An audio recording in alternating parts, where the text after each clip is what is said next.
See who's harvesting vegetables for Anne Arundel County Public Schools next on Food for Thought.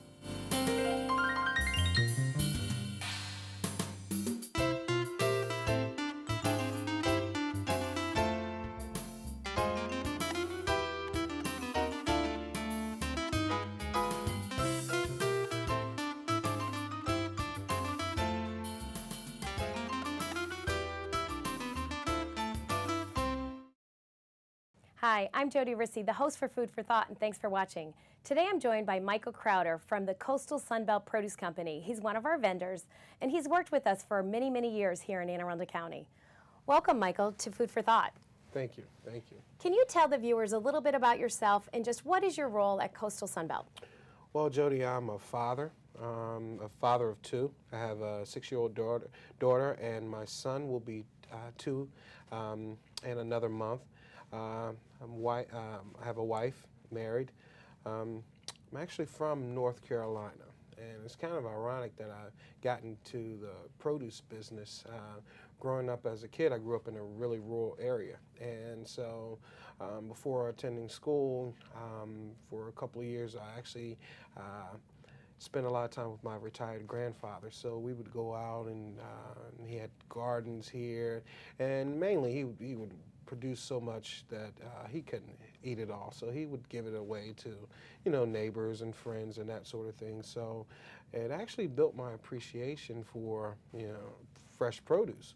Then, like most people do, who grew up in rural areas, we go to school, then go to college, move away, never go back home.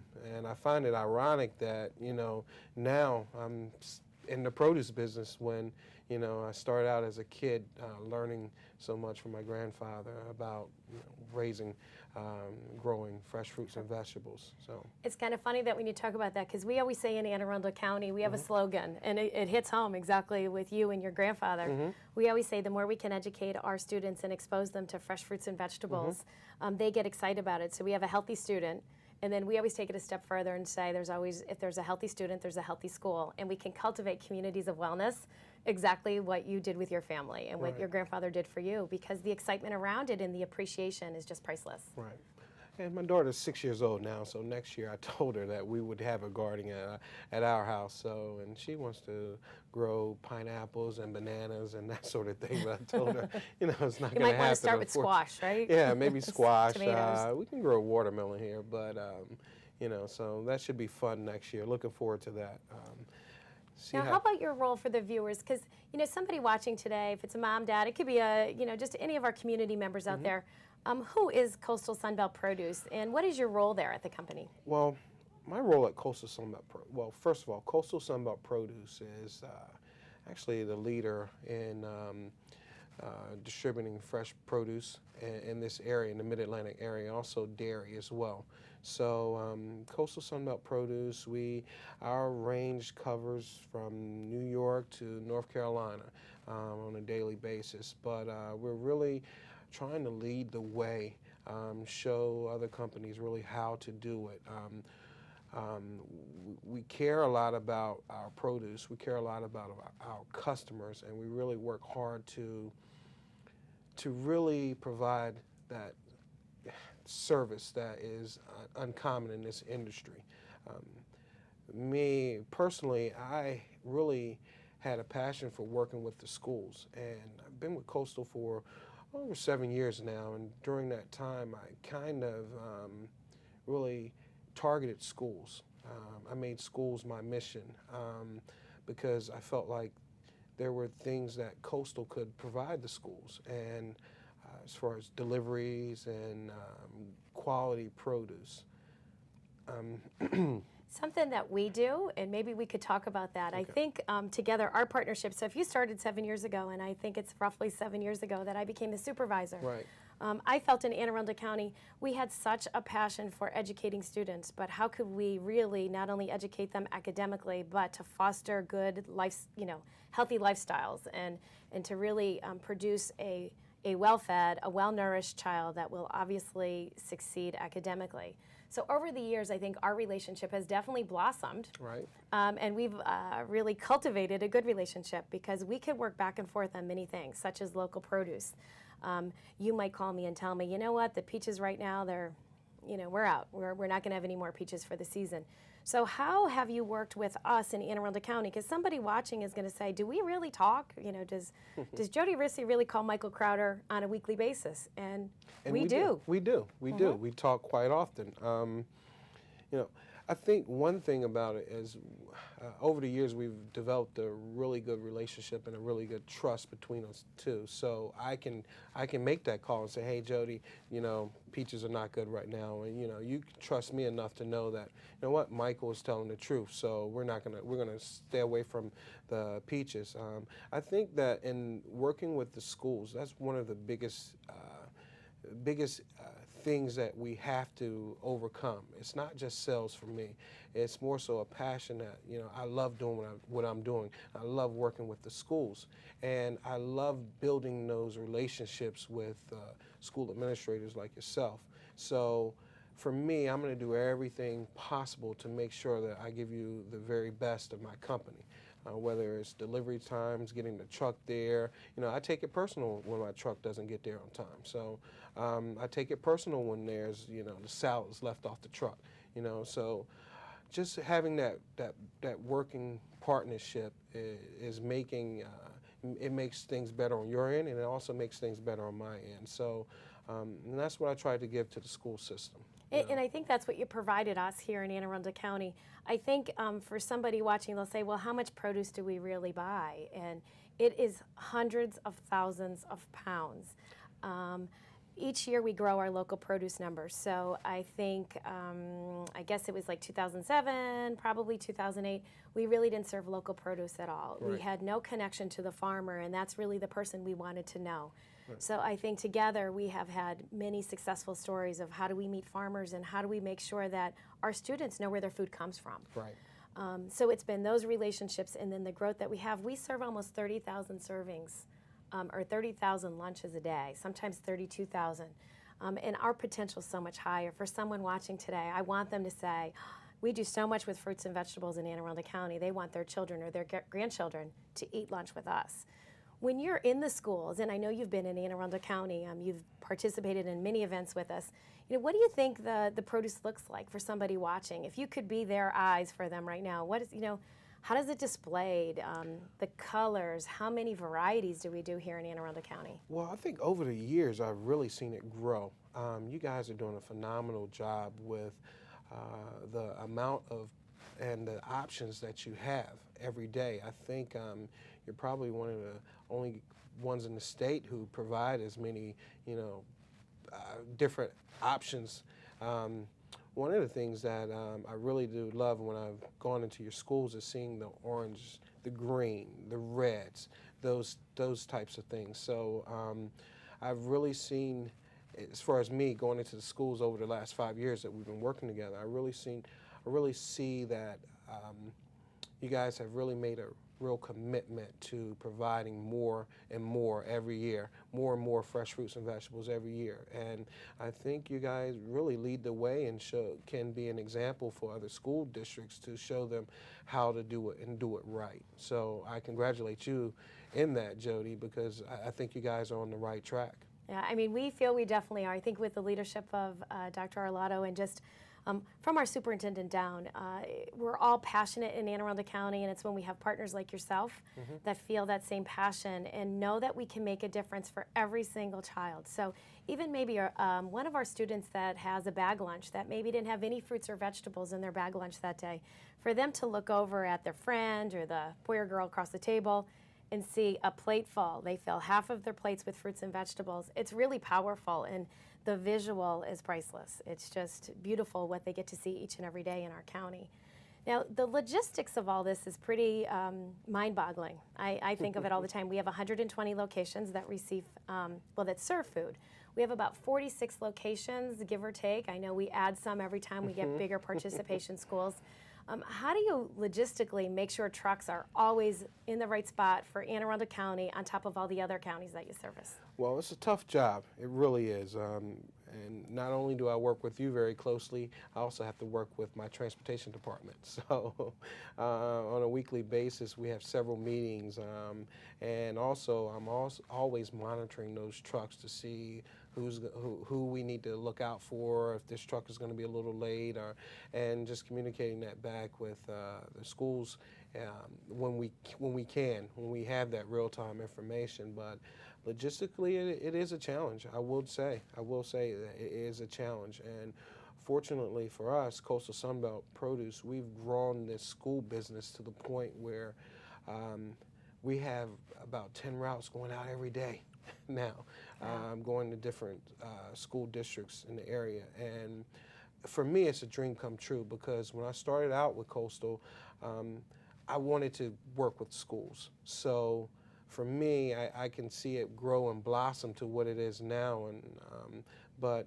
it's tough. It's tough. I mean, you think about the many hands that it takes to make this whole system go, from the guy who pulls the produce in the warehouse and he stages it on our loading dock, and then another guy, he comes and put the produce on the truck, and then we have the driver that comes and delivers the produce, and then meets the food service worker in the school, and then, you know, so there are many people who make this thing work, and it's very tough to manage it, but we try. We try. Now, I think it's very successful on your end, and I think we were able to see that when we went to your warehouse.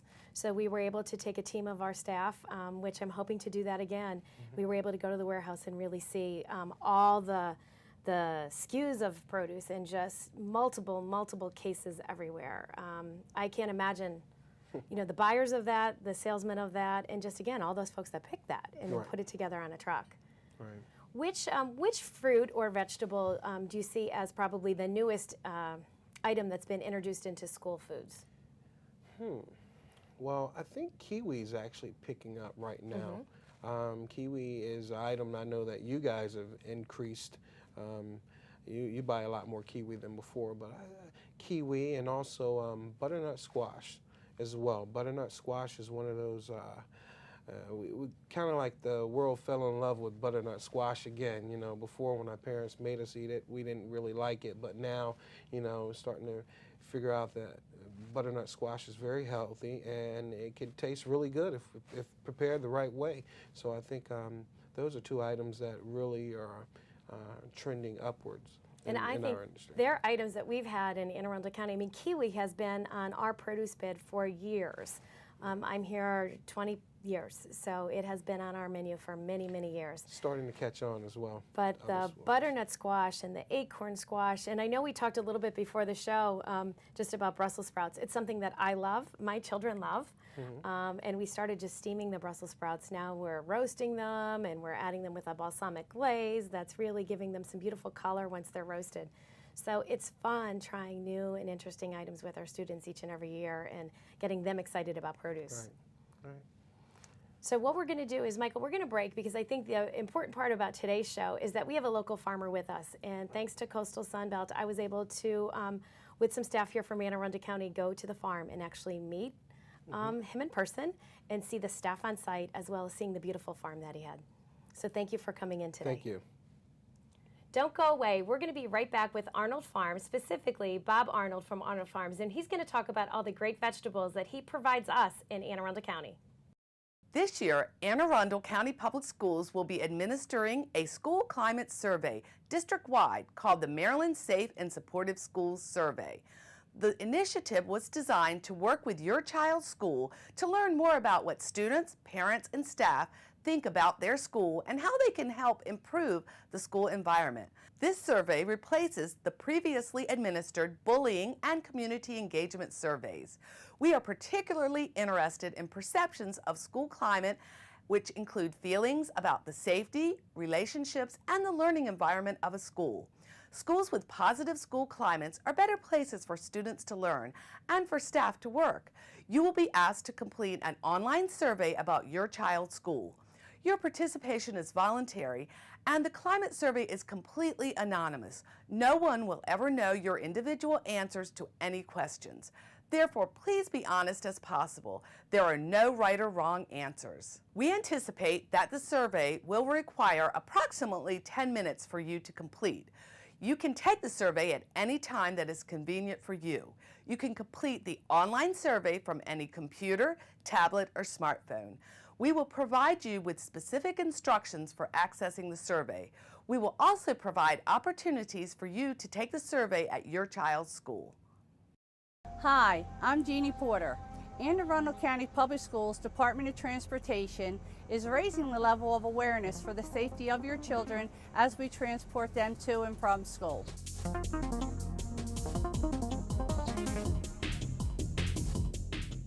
When a school bus stops to load students, as a driver, this is what you will see.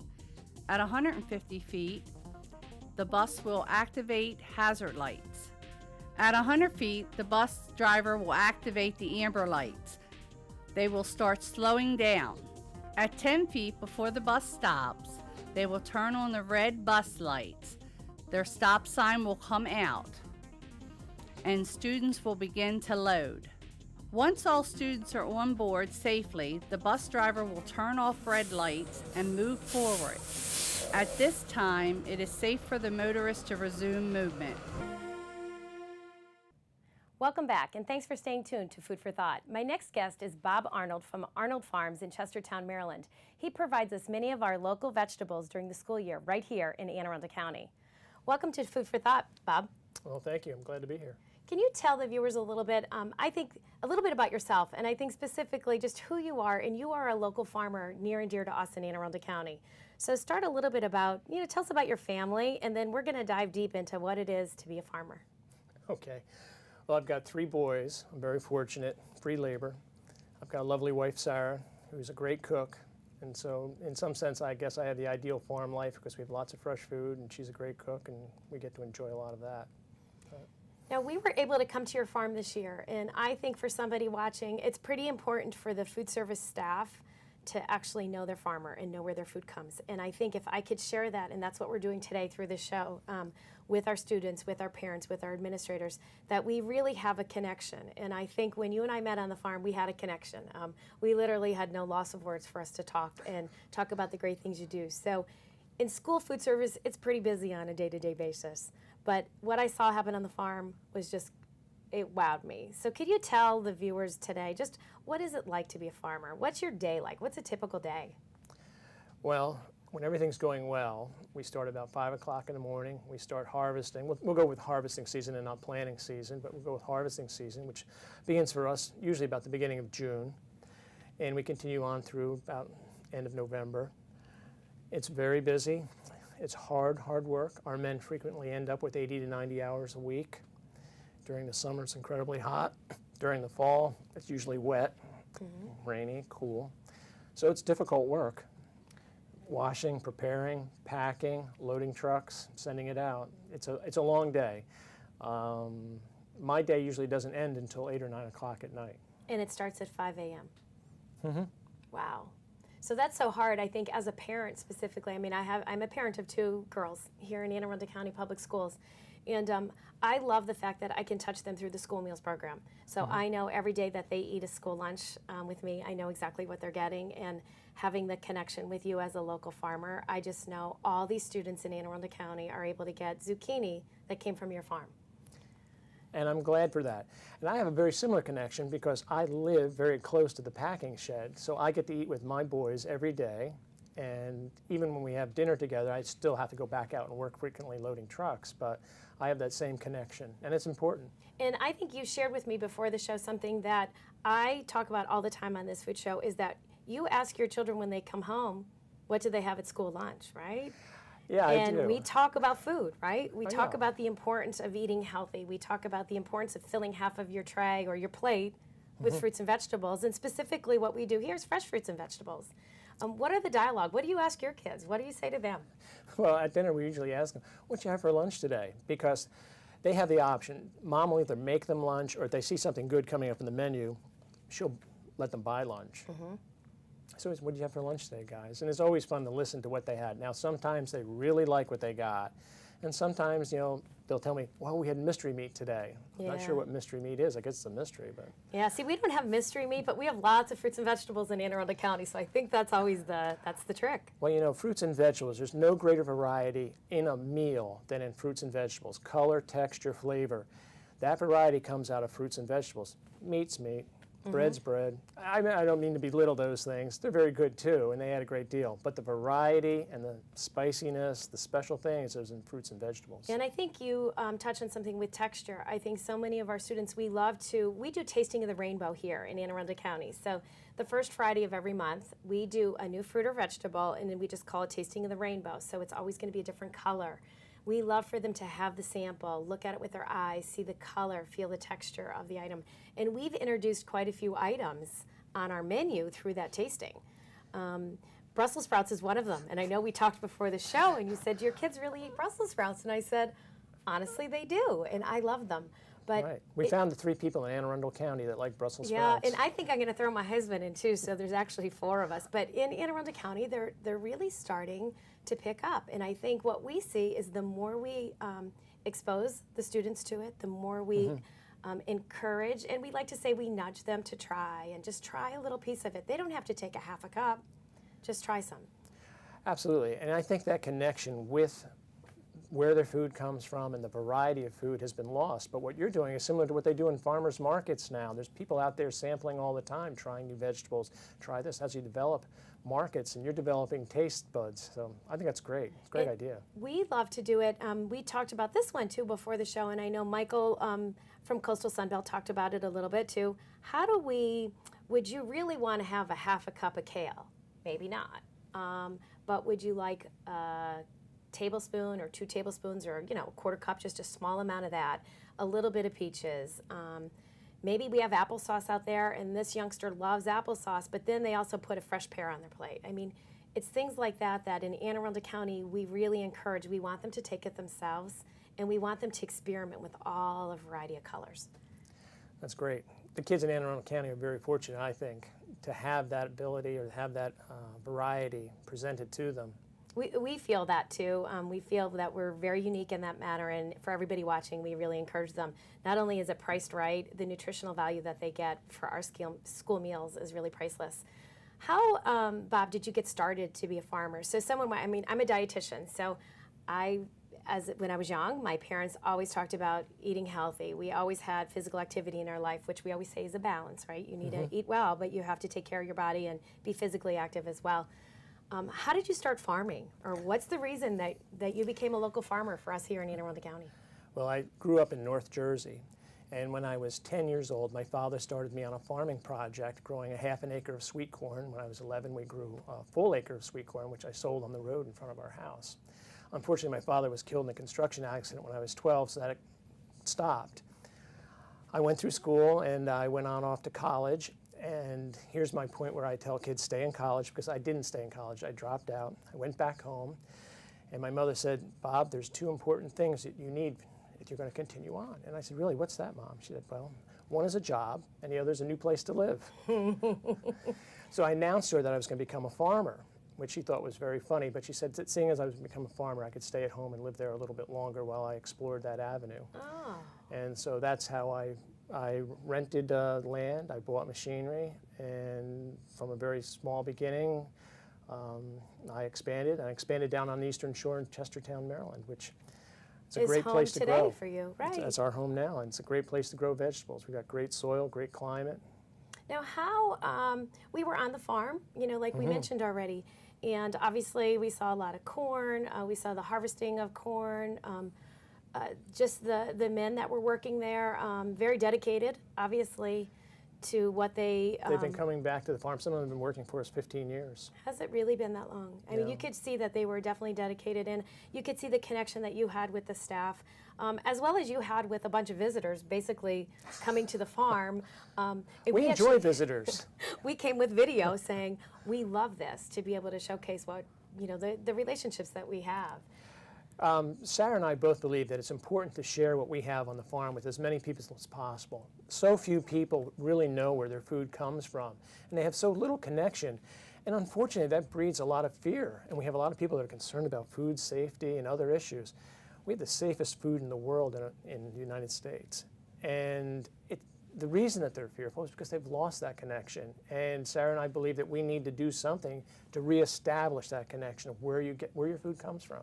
Right. How, I know we receive your food, so, and I know we printed a little list before we came today, so we get quite a few things from you. We got green peppers from you and red peppers, butternut squash, which we talked about, and that is something that is so near and dear to my heart. We do roasted butternut squash, which That's good. I know That's good. you and I I've like that. talked about, I and like that's that. on our menu. We do acorn squash, and you did quite a few of our acorn squash this year. So for a mom or a dad or a grandmother watching, grandfather, aunt and uncle, they know that the food that we served their child in Anne Arundel County came from your farm, which is The exciting really thing about the squash is that we experimented last year, and this year's all our squash was grown no-till. Can you tell me a little bit, what is no-till farming? Well, no-till farming is the practice of planting through the cover crop. We don't do any tillage prior to planting. We take the squash plants directly from the greenhouse. We bought a special planter over from Italy, and we go through the field and plant it directly into the cover crop. Wow.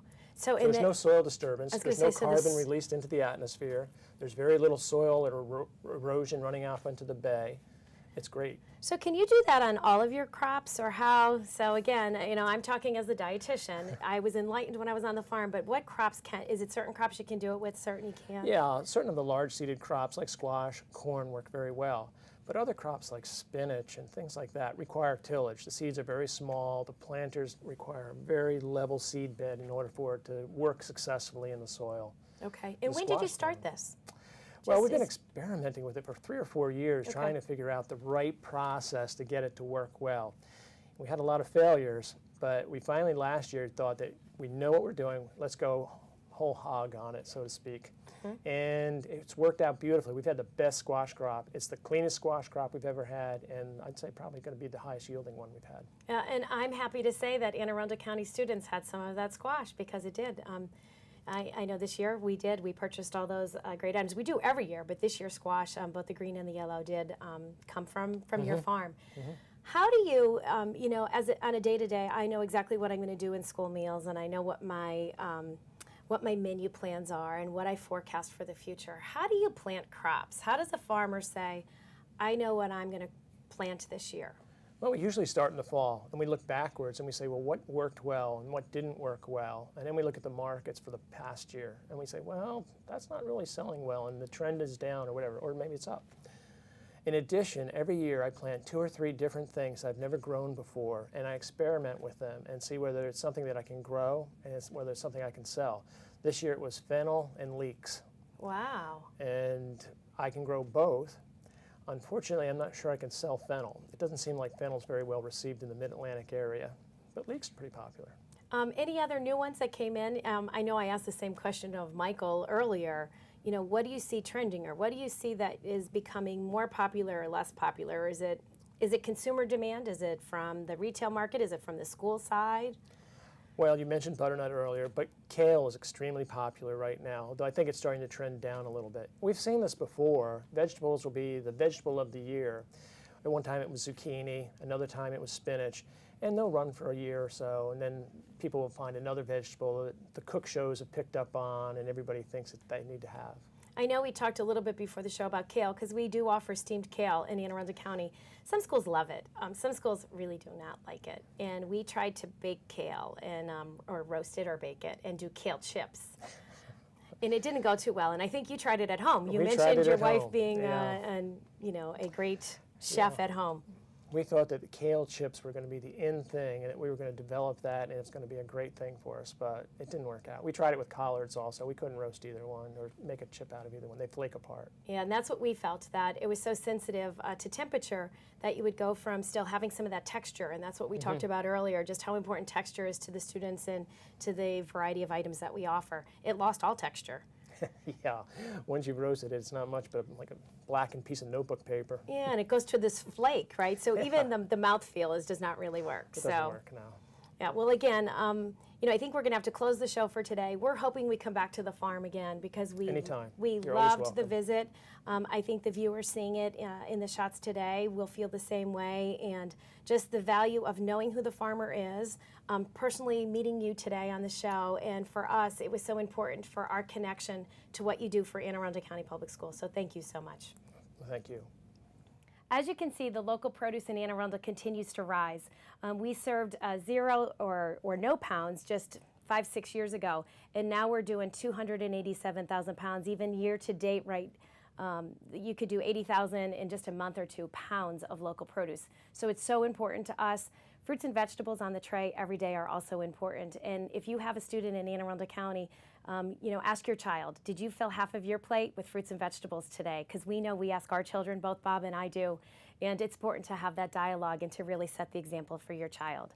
If you have any questions about the school meals program, please contact me at 410-222-5900. I'll see you next time on Food for Thought.